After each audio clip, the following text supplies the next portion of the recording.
বিসমিল্লাহির রহমানির রহিম। আসসালামু আলাইকুম এভরিওয়ান। আজকে দুপুর আমার হাজবেন্ডকে লাঞ্চ বক্সে কি দিব সেটাই দেখাচ্ছি। বিসমিল্লাহির রহমানির রহিম। এখানে আছে সাদা ভাত, তো অনেকগুলো সাদা ভাত দিয়ে দিচ্ছি, কারণ শুভ দিন গল্প করতে করতে বলতেছিল যে ও তো খাবার দেয় কিন্তু খাবার কম হয়। তো আজকে ওকে আমি অনেক খাবার দেবো ডিসাইড করেছি। তো এখানে দিয়ে দিচ্ছি হলো মুরগির মাংস, ঘিলাটা খুবই পছন্দ ওর, তো ঘিলা দিয়ে দিলাম।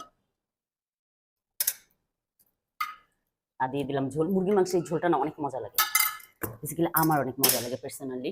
সো আমি সবসময় মুরগির ঝোলটা একটু বেশি রাখি। আর দিয়ে দিচ্ছি শাক,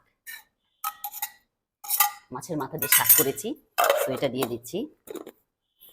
আর হলো দিয়ে দিচ্ছি হলো লাউয়ের চামড়া ভাজি, এই যে দিয়ে দিলাম লাউয়ের চামড়া ভাজি। ফাইনালি আমার টিফিন বক্স রেডি। আমার না অনেক ভালো লাগে আমার হাজবেন্ডকে মানে অফিসে টিফিন বক্স মানে লাঞ্চ বক্স পাঠাই দেয়। আমি জানি না, আমরা মেয়েরা মনে হয় এরকমই হই, আর মেয়েরা যেহেতু মায়ের জাত, তো একটু কেয়ারিং আমরা বেশিই হই। তো এই যে আমার lunch box ready. Thank you so much for watching my video. Bye by.